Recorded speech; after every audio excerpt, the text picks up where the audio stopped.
Hello my beautiful earth angels and soul tribe, welcome back to another reading. We are going to be pulling you some cards to see what message needs to come through. I'm going to be using this deck that I've just wrote loads of different things on it, so we can see what kind of vibes are wanting to come through. Whoops, a bit too many.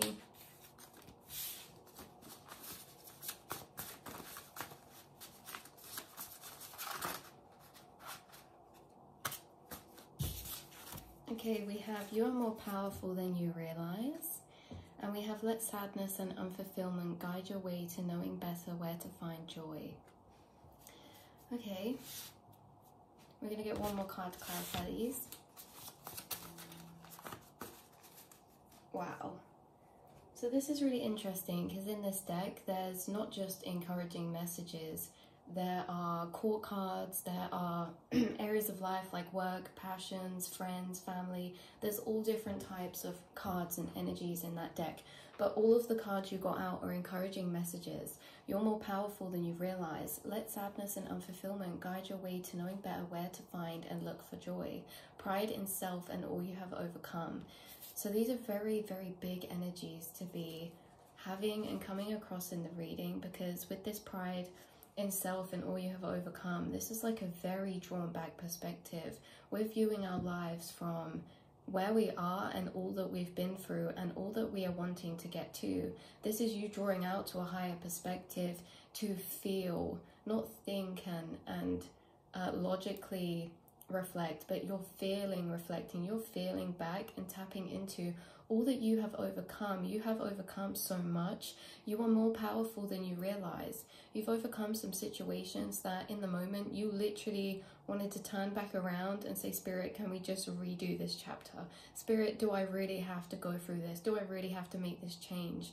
Do I really have to step into this unknown that you're pushing me into, right? Because some of it was uncomfortable. There's times where, how I like to say is, the waves took your castles from the sand on your shore. The castles and the sand and all the beautiful things you built, there's been times where the waves have come and ripped those away and you've had to start all over again. You should have a lot of pride in self for all you've overcome, all the cycles that you've broken, okay? All of the times where you've had to advocate and speak your truth for yourself, all the times where you have had to go at it feeling alone, or like you only have your spirit team to support you, right? Or maybe animals or a couple close friends or family. But at times you do feel alone because of this higher perspective that you have. And when you're drawn out, although you might just be stood and sat where you are, in the mind we're all in different places and you travel up to these faraway realms. You could say that in the mind you're not walking on the floor of your mind, you're up in space. And sometimes it's lonely up in space because there's only a few other astronauts you see floating around, you know, and you can't talk in space. Like, it's hard to communicate some of these higher energies and emotions that you feel. It's hard to put them into words, and some of you are very creative, and so I feel like you experiencing these higher and more deeper emotions and in these spaces where you are reflecting and feeling everything at once. This is such a important space to create from, right? This feeling of drawn out, this feeling of everything all at once, the sadness, the pain, the beauty, the everything, right, that you have come and been to that has created you to you today. That pool of feeling is the space that is so powerful to create from. Some of you are creative, some of you are artists, and some of you have the potential to be. And tapping into and writing or drawing or singing or feeling these spaces of emotion while you're doing whatever you're doing. Maybe you're reading tarot as well. Maybe you're speaking to a friend or a family member. You're tapping into this emotion while you're talking, while you're doing whatever you're doing, while you're creating. And this energy is transferred over to whoever is in the receiving space of your work or of you in that moment. So you guys are very, very powerful because you can actually, you're in divine co-creation, right? When you're creating and doing things from these spaces of deeper depths of emotions, you are writing, drawing, speaking, singing from pools of energy that are open to the angelic realms, meaning like these are very high vibrational places because they are everything at once. And yes, there is sadness in there, but it's also the sadness that amplifies the joy that you feel at the end of the journey. This is like looking over completion, looking over all the things you've overcome. So for some of you, this could be a message of confirmation that the things that you do, say, speak, whether it's to friends, whether it's for a passion, a hobby or work, is very impactful and more important than you realize. Sorry, we're just circling back around. You are more powerful than you realize. This is what you have to know. You are so much more powerful than you realize, because you're constantly in your mind traveling to these energy pockets of feeling and emotion. And while you're sat in those energy pockets, they're spaces that not many people can get to, because again, like I say, you can zoom out and get to this 360 point of view, as if you're on a skyscraper looking down at your life. You can do that and actually no, that's not normal. It's just something that's so natural to you that it feels normal, but you're gifted. Some people can't do that. They're in the moment where they are, they're in the place, in the journey where they are, they're with their surroundings. But you guys, you're not always with your surroundings. You're in your mind, you're traveling, you're reflecting, you're up in the realms of space. These are the angelic realms. You guys are artists, and all artists enter this space, right? And now don't get put off if you don't do anything that you consider to be creative. You have the potential to, you guys. You're artists, you are creatives in a way that what artists are here to do and down on this earth to do is to bring pieces of heaven to earth, right? Because earth is sometimes hell. Earth is sometimes the 3D, which I consider, you know, I think hell is like the 3D, right? It's the separation, it's the black and white confusion, right? The black and white in the sense of right and wrong, good and bad.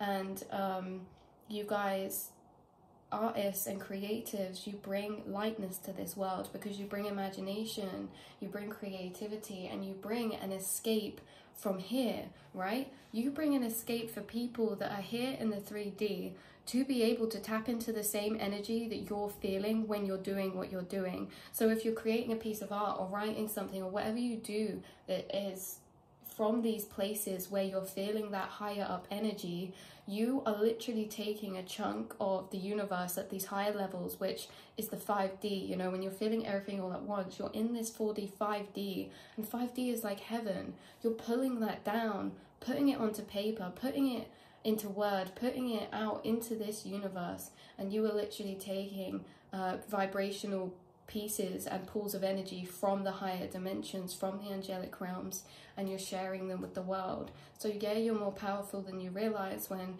you're talking about certain things, when you're giving certain advice, when you're having certain conversations with people, because you're not just speaking, you're feeling and speaking, and you're channeling higher dimensions of energy into this physical for people to listen to look at, to touch, to feel, to hear, you know, all of the senses. So yeah, you're more powerful than you realize, because this is how you're healing. You're literally bringing pieces of heaven down to earth through you, through your being, through your energy, through your vibration, for what you are able to energetically tap into and emotionally tap into and experience on an internal level. You are so gifted. And like I say, this comes naturally to you. This is a gift. Do you not realize, you guys, that not everyone is doing this? Not everyone is traveling up out into the realms and feeling these deep energies, you know, detached from where you are. You're zoned off in a daydream. Not everyone is doing that, okay? You are here to bring heaven to earth, and you are a light worker, angel, earth angel, okay? Love this message. So this is very important. Let sadness and unfulfillment guide your way to knowing better where to find joy. I love this because, you know, it's only in our search to find, you know, we're always searching for joy. We're searching for our happiness. We're searching for our fulfillment. And we look in one place and we actually find out it's not there. And all we got was disappointment, or all we got was, you know, sadness or regret, or and it's in these spaces that actually they show us where not to find it. And then when we move away from it, we're directing ourselves towards joy, right? We let sadness guide our way towards joy, because how do we know what joy is without knowing where the sadness lies and going and walking in the opposite direction? Certain connections that brought sadness, disappointment, family relationships, friendships that let you down and, didn't support you or hurt you. This is where we turn away and walk in the opposite direction, because we know where to find joy. It's always in the opposite way to sadness. It's always in the opposite way to where we're heading to, that's bringing those negative emotions. So you've used that. You have used sadness to be your compass to find joy. This is something you've actively put into practice, which means that you don't keep yourself in spaces that are just going in a cycle over and over, bringing you unfulfillment. You don't keep yourself in those places because you know that's not where your happiness is. And then you walk back towards yourself. You set boundaries, you let go, right? You have these endings, you set your boundaries, and you, even when it's hard, honor yourself. This is what's really hard about the spiritual journey, is doing those things, is all of those emotional cycles that we're in about letting go. And because sometimes it's different, right? Because there's been people that you really deeply love and maybe that you want in your life, but oh, I'm burping. You had to release. You had to release them, because from your logical mind, from your emotional stance, to honor yourself, right? You had to choose yourself. And so this is really interesting. And it's like you've been put in some hard spiritual cycles this lifetime where you've had these soul contracts with people where maybe you have a lot of love for them, or you really wanted to work things out, and maybe you weren't seeing eye to eye, or you couldn't bring them up with you, and so you had to leave some people where they are. And this is reminding me of something I watched the other day. I cannot remember for the life of me who it was, but I was scrolling through YouTube and this video came up, and it was basically saying, when you're in this darkness, you can't carry everybody and take them through that door to the light, because you won't all fit, but you can walk through that door to the light without them, and you can collect all that light and bring it back to them, right? We can't help everyone. We can't carry everyone through the door into that healing, into that light, because they have to walk through it themselves. But we can go into the light. We can find our own happiness and peace and show them, we can bring it back and say, look, this is what's on the other side. And this is the thing, you guys are healers and you're empathic. So in relationships and connections, you have always wanted to help people to grow, help people to love themselves more. And you are light workers in the way that you are here to or you feel this draw to banish people's darkness. So the things that put them down, those demon energies inside of them, those heavy energies, it's like you sense these, you sense people's wounding, you sense people's traumas, and it's like you just want to give them the loops and perspectives in a vibrational state where they can move past mental points of holding on to these things. And you just want to heal and help people, but there has been many times where you couldn't carry them through the door with you and you had to leave, and maybe you went back, maybe they walked through. All of that is yet to be known, and maybe that's because you're still in that position with somebody in your life, a friendship, a family member, or a connection where you wanted to take them through the door with you and they couldn't. And the hardest thing that you had to do was walk through that door away from them and leave them where they are. And maybe you're at this point right now behind that door and you're wondering, see, communication is very blocked. You're wondering if they're going to come through that door eventually. You're still waiting. You're still waiting for some of these people to walk through this door into the light, for the things that you were trying to explain to them or trying to help them with, that they couldn't see or understand, in a way that it's like you're talking a foreign language to some people here, this earth. Some people who are trapped in their own darkness and their own matrices, right, of wounded trauma, passed down trauma. You guys are generational cycle breakers. So you have the keys, you have the answers to alchemize energy in thoughts internally. You know the opposite thoughts that neutralize heaviness, darkness, to shift and alchemize and rewire thought perspectives because you've done it yourself. But yeah, you might just be it's like you're talking a different language to some people, because they've not been in those certain planes to know those keys. It's just like everyone's on their own journey, and this is the conclusion you've come to. Everyone's on their own journey, and yeah, no, we can't help everyone. Only people who want to help themselves can do that. We can plant seeds, we can be a supporter, we can encourage people, but we can't do their work for them, and that's why you walked through that door. So some of you are waiting, and you're waiting to see if this person will walk through this door again, or if they're going to stay in the darkness. But the thing is that you're not turning back, you're not turning around, you're not going back into the dark. You are sitting where you are on your healing journey because you found the light again. Because remember, to walk through that door in the first place takes a lot of courage and takes a lot of guts, because you have to let go and leave behind things that energetically you feel attached to. They're cords, and so that's painful. So you've done a lot to get through that door, to stand in that light away from this person. And so no, you're not going to turn back, because you found your peace again after having to deal with this situation or them or their energy in your lives. You found some sort of peace and happiness again, some sort of understanding, forgiveness maybe to a certain degree. So yeah, that's really interesting. So I'm going to end out the reading here. I hope some messages resonated with you. I've really loved this reading, you guys. Right, what are we going to close off with? I'm really feeling pulling one of these for you. This is a beautiful deck. It's just like affirmation cards. What's the message for you to hold and carry with you as you go about the rest of your day?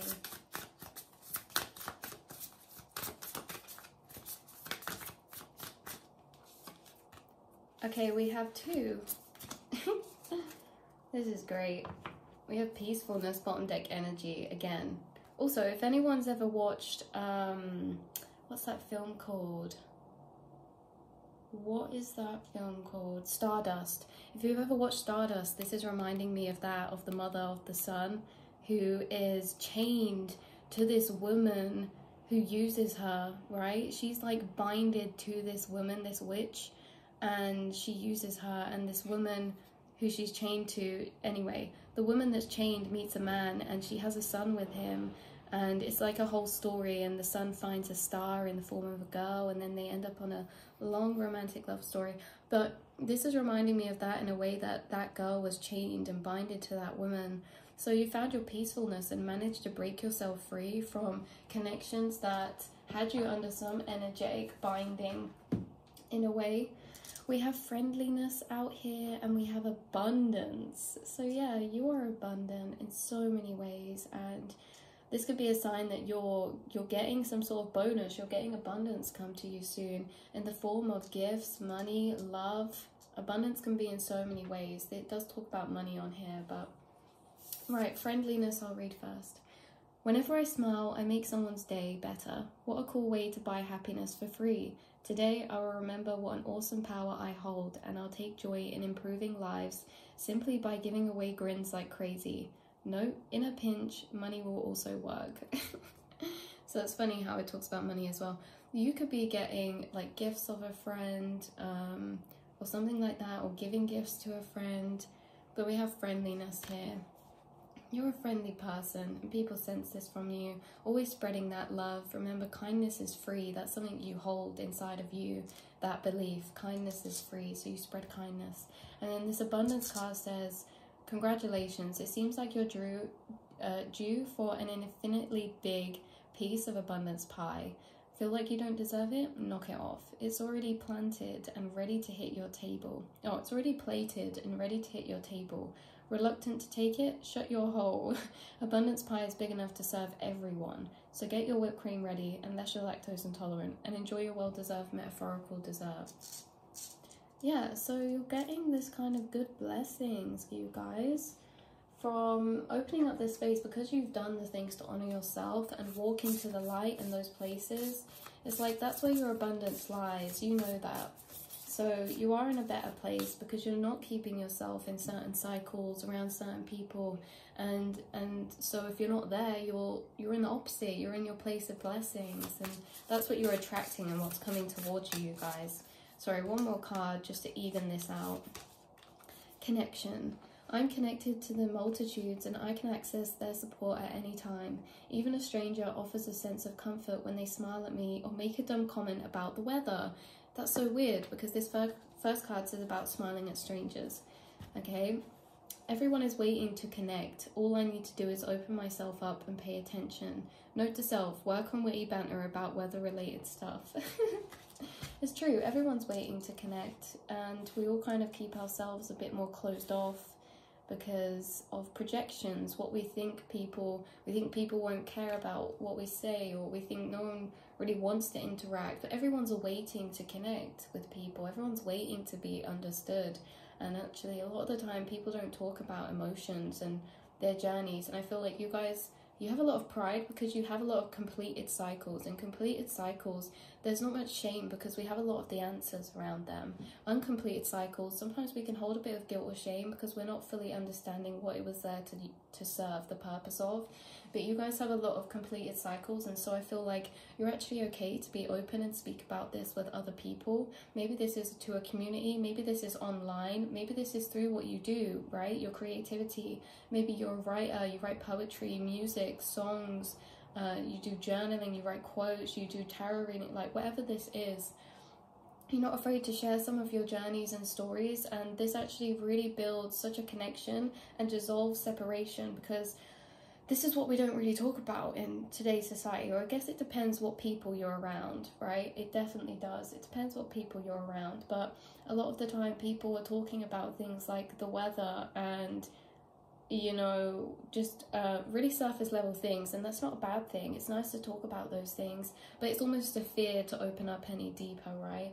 That some people get, like they don't want to open up about their personal journeys, and sometimes people say, you know, it's like to protect energy, you know, maybe it's like we don't really want to share that level of ourselves with somebody. But at the same time, I think it's because some people hold a lot of shame because they don't understand their own journeys. They don't understand their own cycles. So no, they don't want to tell people because sometimes they're embarrassed. They don't want to. It takes a lot of getting past your ego to do some of these things, because obviously the experiences we go through are to teach us lessons. So there's obviously things that we're learning, and the ego doesn't really like admitting that they were making mistakes or doing something wrong or not taking accountability. And a lot of the time people don't understand their own cycles, so they have some shame there. Whereas when you're talking about these cycles that you've completed to your friends and other people, you're actually allowing them space to internally understand themselves more, because everyone that you speak to, you're on that same wave for a reason, and you're probably in a similar cycle in one area or another of your life. So being open and talking about it, even if someone doesn't say, they might not tell you, but they might be going through something very similar, and you help them understand themselves more just from the fact that you don't hold this shame around owning yourself, your journey, and what you've been through. Okay, what you've been through doesn't define you, and this is why, you guys, your experiences, you see them as there to teach you. You see them as there as like a spiritual tool as well, not defining you as a person and what your identity is. You know, the ways that you've been or the situation you've been in, that's not how you define yourself. You define yourself for what you are as a soul and a spirit, for who you are on the inside, right? And that's, our actions is not always a reflection of our identity, because sometimes we act on emotion and emotions aren't our identity. We are the experiencer of our emotions. And so your me, you know, is the me that's not my emotions, not my actions that came from certain emotions, because I'm not my emotions, right? They're all just, it's all passing. We're fluid. We are who we are in the moment. We can't hold ourselves to certain things that we've done. Like, we can use them to teach us and take accountability and learn from the past and level up, but you know, we can't hold it to who we are as an identity as a person, because, well, that's changing constantly. You know, you are everything all at once. You aren't just one box to put yourself in, one identity to put yourself in. You are so many things. You are so many contradictions inside yourself. You know, you're this way, then you're that way. You're loud, you're quiet, you're soft, you're harsh, you're cold, you're warm, right? It's like these things don't define who you are as a person. You act accordingly to the energies that you're presented with and how your intuition is telling you to respond and move to what is being placed in your path. Right, so I love you all very much, and I will speak to you again in another reading. Mwah.